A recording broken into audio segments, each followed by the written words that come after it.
Hello, and welcome to the Divorced Dadvocate, divorce support for dads, where we help dads create a healthy and less traumatic divorce. My name is Jude Sandoval, and I'm your host. I created this podcast and the Divorced Advocate community as a result of my own high conflict divorce, and because you as a dad deserve all the resources necessary to thrive through this challenging time.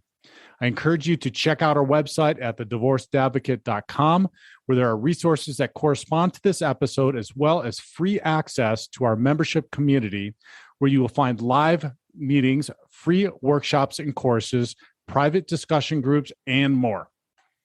And now, on to this week's episode. Hello and welcome. I sincerely appreciate that you are here this week, and we've got a great topic that I haven't discussed too much about, but you always hear me talking about the 4 legs of a stool that you need to work on and make sure that you have in alignment when you're just in general, but most definitely while you're going through your divorce, and that is taking care of yourself mentally, emotionally, physically, and spiritually. And the one we haven't spent too much time on, or probably not as enough time as I feel is necessary, is that spiritual leg of the stool. And so today we're going to be talking about 10 tips for spiritual growth. Before we get started, though, I wanted to welcome some new members to the community. Wanted to welcome Garrett and Stephen, Jim, and Paul, the 4 new members of our community. And then also this past week, we hit a couple of milestones. The first being that we have now recorded and published 150 podcast episodes. I can't even hardly believe it. We're coming up on year 3 here in 5 more episodes, which is absolutely mind-boggling. And then the other milestone we hit is 50,000 downloads. Now that's only on our podcast publishers site. So that is way more than that if you include Google and Spotify and Apple and all the other places that I don't have. That's simply from our podcast platform on Buzzsprout. So it is way more than that has been downloaded, but that's a milestone that we've tracked through that platform. So it's all thanks to you. I appreciate you listening. I appreciate you sharing this with as many people as possible. Every single week I get somebody who says so-and-so recommended that I talk to you or listen to you or whatever. And oftentimes I don't even know who so-and-so is. So that just means that you guys are sharing this far and wide. And I just ask again, please share this on social media. Take a minute now, pause, give us a star rating and a brief, just a brief comment about the podcast. It helps immensely. It helps others that are looking for the help that you may have derived from this podcast in reading the comments and saying, yeah, this is something that I want to tune into and listen. So if you can leave a comment, that helps so much. And I sincerely appreciate it. Okay, we're going to talk about 10 tips for spiritual growth. It's going to be probably a little bit of a shorter episode this week because these kind of all meld into one thing. But first, I want to just give a disclaimer around what I'm talking about here with spiritual growth. I am not talking about getting religious, becoming religious, subscribing to any particular religion or religious belief or a religious system or a belief system or anything like that. Okay. I am simply, and this is one of the ones we're going to talk about. We are all spiritual beings. Okay. We are all having a spiritual experience and in this lifetime, whether you are consciously aware of it or not. Hopefully you are. If you're not, that's part of these 10 tips for you to grow your in your spiritual life a little bit more so that you can get in touch with that. I can say that one of the most important things and one of the greatest benefits for me in going through my divorce was having a feeling, having a knowledge. So it's my knowledge and it's my feeling that there is something greater than myself. And so that was helpful in lots of ways in getting through this difficult and challenging time. So, but what I want you to do is just not have that belief, but have some tips for growing that belief, okay? Growing that belief in developing your spiritual self a little bit more. So, with that said, the first tip for spiritual growth is read some spiritual and uplifting books, right? The Bible is probably the most well-known. It is the most popular and most purchased book ever in the history of all books of all of mankind. Okay, that is one of my favorites, but there are some other ones as well that disseminate some very specific things maybe in your spiritual life. One of them is The Power of Now. I'm going to just recommend several that I like here that you can write down. The Power of Now is by Eckhart Tolle, and it is simply talking about how to become present, how to get present in your life and focused on the now. It was a truly and continues to be a truly transformational book for me. I've read it several times now, and every time I read it, I get something new out of it, and it's probably time for me to read it again. I think I've been saying that now for probably about a year and a half, but anyway, fantastic book. It's a little bit esoteric. It might be a little bit challenging to get through, but read it. It's going to help you with some tips on getting present, which is going to help you with really some of the rest of these spiritual growth tips. But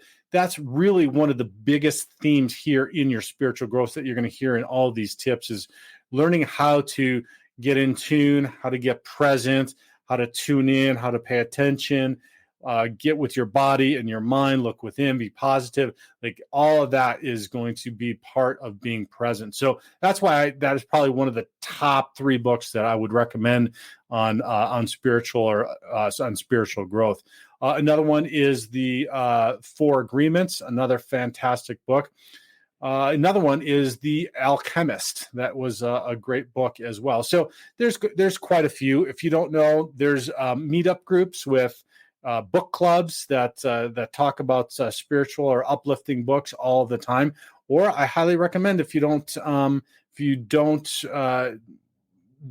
know, or just go to a bookstore, talk to one of the book geeks that's in and around the store. And I say that with love and affection because I am a book geek too. So ask recommendations around that, or just go to the spiritual and religion section and browse in there to see what you might like. If you don't want to go to the bookstore and you want to spend money on purchasing it, I have found a great resource, which with the public libraries, many of the public libraries have them now, where you can just download an app. Our public library, I think it's called Libby, is the name of the app that they use, where you can then simply download these books to your phone, or even better, and this transformed my reading life, was you can download the audiobooks, and you can do it for 100% free. It's just like you're checking it out at the library, and then you download it to your phone, and then having somebody read it to me, I don't know, there's something cathartic about it for me. Maybe it takes me back to childhood and just laying there and being read to. I love listening to audiobooks, and I love just laying in bed and listening to audiobooks and having somebody read to me. So, but I also know that it helped me immensely when I was commuting for a while, where I could just get into a book and listen to a book and not have to worry about traffic or other drivers or any of the craziness around commuting. So if you have a long commute, that could be potentially a fantastic way. And I know that the year that I did that, I read probably more. I think I read more books than I have in any other year of my life, because that's all I did. I got in the car, I turned on a book, drove an hour and a half one way. And then, so you can imagine how many books you can get through. And then here's the other thing, when you're doing it on audio, is you can turn that to 1 1/4 time or 1 1/2 time. And our brains are so adept at picking up on stuff that you will comprehend everything that you're hearing at those faster speeds, even and it helps you to helps you to get through the books much faster than if you were just paging through and reading them. I'm an extraordinarily slow reader when I have a physical book. The problem is I love physical books too, to hold and to page through. But man, when you get read to and you do it at like 1.5 times, goes so fast and you pick up so much and you get through so much more. So anyway, those of you, I don't know that you call that a hack, but those of you that want to be more efficient and get more done, you could possibly do the audiobooks. Anyway, but pick that up. You can do it for free, audiobooks, through your library's app, and it is just an absolutely miraculous way to start getting into books and creating that habit of reading some more books. So that is the first tip for spiritual growth, is to read spiritual and uplifting books. The second is meditate. You hear me talk about it all the time. You probably you've heard me talk about it more in the context of for your mental and emotional state, in getting quiet, in just learning to understand how to, with the next one, which is how to calm down your mind. So that would be number 3. And we can talk about these in conjunction. But the meditating is, and again, this is not sitting there and completely getting everything out of your mind. That will never happen. You cannot just blank your mind out. It doesn't work. But there's practices for meditating where you're just getting quiet. And what you're trying to do is you're trying to calm your mind, and you're trying to control it instead of letting it control you. So through the meditation, what you're doing is you're learning eventually techniques for letting those thoughts come in and go through and go away, and then being able to stay focused on something that you want through your meditation. And so one of those would be learning to calm your mind. So there's a couple of resources out there. Actually, there's a ton of resources out there for meditation. And I recommend to just start small. Start with maybe just a few minutes, a 5-minute meditation, a guided one. You can find them on YouTube. The Calm app is a really fantastic app. There's another one called the Pause app. That one is Christian-based meditations, and I love that one too. Then also, it could be as simple as just doing a walking meditation, right? Just going for a walk and maybe putting some calming music on for you, or putting a meditation on while you do your walk. That's going to also this can help you develop your spiritual life, but also help you in your physical life as well. You can put on in order to calm yourself, you can do a mantra. I talked about a mantra last week that I would tell myself: what comes easy won't last long. What lasts long won't come easy. Something I tell myself over and over again. There was one I did for a while that was a Hindu mantra: Om Gam Shrim Mahalakshmi Swaha. Okay, it was something I said over and over 108 times, which while counting my mala beads, right? So that's that's a way in order to calm your mind. He's going through these mantras and saying these mantras over and over and over again. But here's also the benefit of doing that: is it doesn't only calm your mind, it is rewiring your neural pathways to start to believe what it is that you may be saying to yourself. So if it's a mantra along the lines of what comes easy won't last long, what lasts long won't come easy, if you're saying that over and over again, or something that is more affirming to yourself, whatever that might be. I'm in control of my life, or I am loved, or whatever your mantra might be that you're saying or you're working on at that time. It's not only helping you to calm your mind and to be able to meditate and get focused, it's also rewiring your neural pathways. So it's really pretty fantastic. And so there is one hack, and you've probably heard me if you've listened to enough episodes, is there is only one hack that I know of that can really help with this, with the meditation and calming your mind. And that is to listen to these while you go to sleep. You can put earbuds in or headphones on, or I've got a sleep mask with earphones, like earphones on them that I've used in the past, and then it just connects to a wireless Bluetooth on my phone, and then I just play something over, and it just plays over and over through the night. And literally here's what the amazing thing is your brain does not know whether that's somebody that is like cares about you, is your mother, your father, your loved one, your spouse, your ex-spouse, like what, or your child, whatever it is. It has no idea. It just hears the words and registers them as true. So you're literally rewiring your brain while you are sleeping and passively not doing anything. It is the way, unbelievably most cool way to help to rewire those neural pathways in order to achieve some movement in a direction that you want, whether that's feeling calm, whether that's healing. It could be like a healing meditation.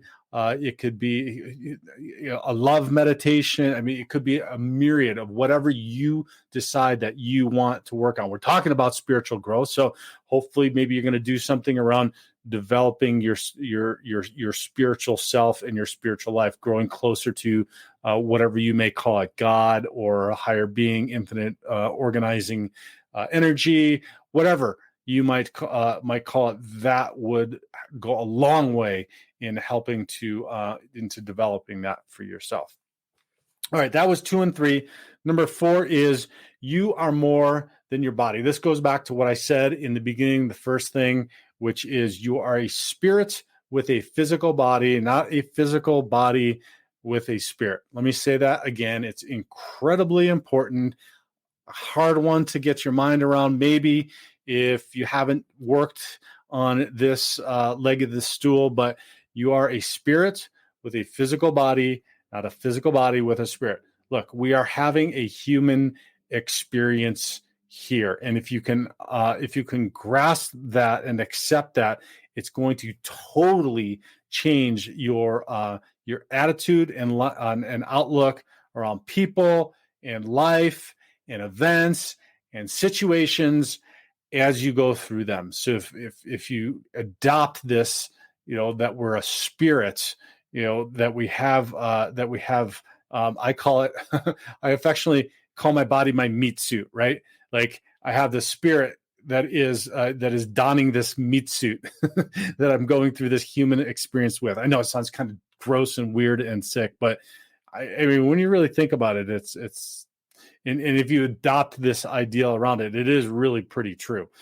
So you are more than your body. Number 5 is look within yourself. Okay. You've probably heard, if you haven't listened to 2 or 3 of our episodes that we did with Joey Klein in the Inner Matrix system, I highly recommend that you go back and you listen to them. Joey has put together a system called the Inner Matrix system. And his whole philosophy here is that our emotions drive our entire lives. And so what we need to do is we need to look into our mind and find out what it is that makes you feel, what you are feeling, right? What is coming up, what emotions are coming up, and how you are feeling, right? And then determine what you want and where you want to go based upon those feelings, right? Are they feelings that are helping you, or are they hindering you? If they're hindering you, how do you have thoughts that are going to help you? So you need to look within. And a lot of what we just talked about, the ones, the previous tips, reading about spirituality, meditating, calming your mind, understanding that your body, your spirit inside of the body. These are all going to help you to look within and see those emotions. And then the next one, number 6, we have is think positive, right? You want to take those emotions, you want to take those feelings, and they're not serving you. They're not ones that you want to have.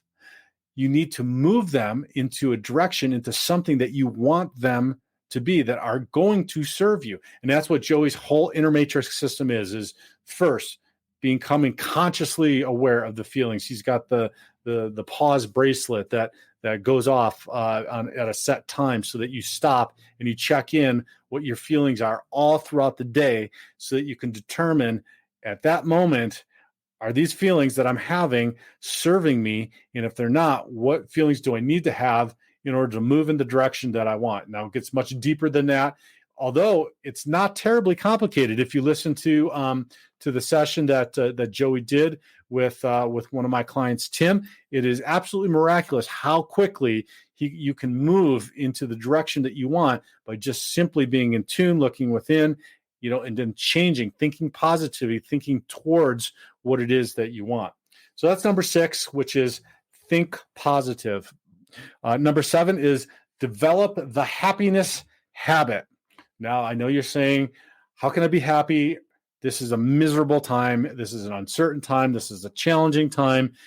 Yes, it is absolutely positively. But I can assure you, if you can start to develop these skills right now during the most difficult and challenging time probably that any of us are going to face, then you're going to develop, you're going to build that skill, that muscle in your, in your mind to be able to do this when it's not challenging so much better and so much more effectively. So this happiness will come from you. Our external circumstances do not decide our happiness. Now, we need to be able to take control of that, right? Again, this goes back to this whole inner matrix system, thinking positive, looking within us, getting quiet in order to do that. But then when we can emanate, we can create that happiness. If we're having those thoughts and those feelings and those emotions that are not serving us, that are not moving us towards happiness, not moving us towards love, not moving us towards all the things that we want, then we can control it because it comes from within us. So then what happens is, no matter what the circumstances, how challenging, how difficult, what the outcome in court, what your ex is doing, whatever it might be, you are developing that happiness habit. You've got that happiness inside of you, and you can tap it whenever you want it and whenever you need it. So there was a saying that was transformative for me in this, and that is, life is happening for me and not to me. I'll say that again.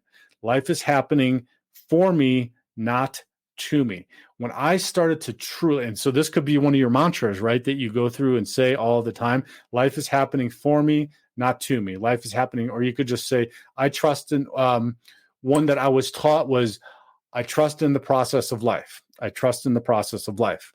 I trust in the process of life. It was something I would say all the time. When there was something challenging come up, I'd say, I trust in the process of life. I don't understand why it's happening. I don't know what's happening, how it's happening, what the meaning behind it is, but I trust in the process of life. Or life is happening for me. Life is happening for me. Life is happening for me. Life is not happening to me. Whatever you want to do. But if you can adopt that mindset, I promise you, you're going to completely change how you look at what is going on in the circumstances in and around your life. Stay with us. We'll be right back. Hey, this is Jude with a quick reminder about the Divorced Advocate Foundation for Fathers, which is our nonprofit that helps dads through divorce with legal education, free or reduced cost coaching, and mental health resources. If you own a business or know someone who does, there's an easy way to help by connecting credit card processing through our partner program. Part of the fees go straight to the foundation with no added cost to the business, and 98% of businesses are actually able to save money on their processing fees. It's a win-win. So if you know a business that accepts credit cards, get them in touch with me by sending a warm introduction email to jude@thedivorcedadvocate.com, or give me a call directly at 720-255-1021.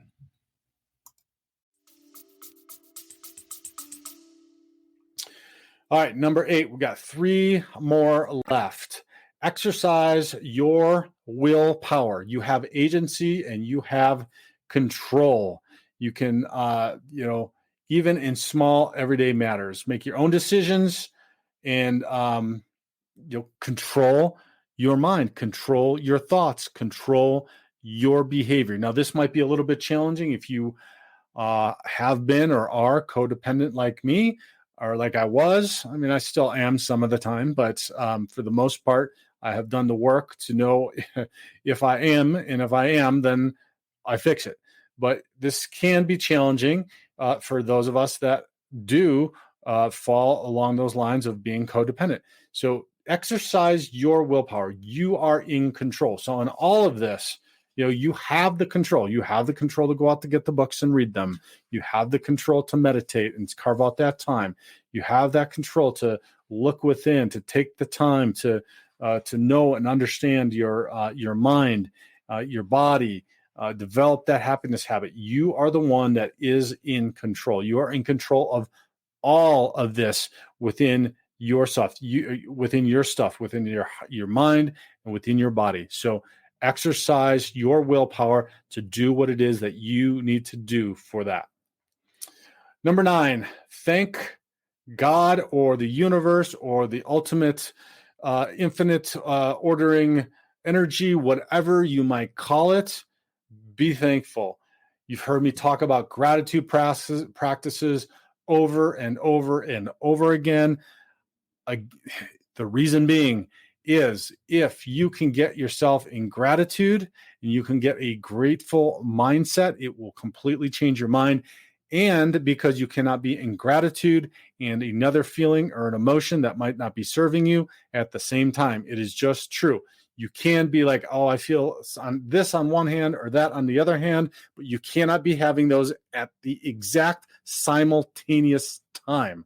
So if you are feeling, and this goes back to the inner matrix system and what Joey talks about, and if you can identify that you're having a feeling or an emotion that is not serving you at the moment. So let's say, for instance, a big one for me was I would get upset. I'd have a thought come in at work. It was not a good time. I'd start ruminating on it, or I get really just upset and crying about it. And that was not a good time. So what I'd do is I'd start a gratitude list. I'd literally just start writing down all the things I'm thankful for. As soon as I start thinking about those things and get down that list, try to write 100 of them. It's a challenge.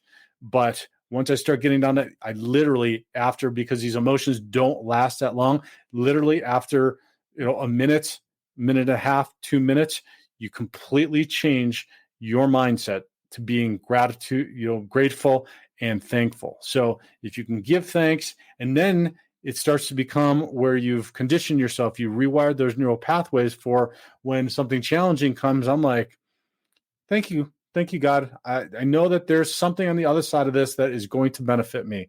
I know it's going to suck and it's going to be difficult and challenging, but I know on the other side of it, there's going to be some good. And I can tell you this because I'm here talking to you, because I've published 150 episodes of this and had more than 50,000 downloads of this. And it's all because of this difficult and challenging divorce that I went through and the subsequent 10 years of hell of dealing with my ex. And so I can tell you, on the backside of this, there is positive around it. So I get the opportunity to talk to others of you all of the time and help you and be able to share with you and let you know that there is a positive outcome from all of this. So I absolutely, positively, unequivocally can say that there is a positive on the other side of this. So I am always grateful now when I run into these challenges, when I feel some sort of discomfort, because I know on the backside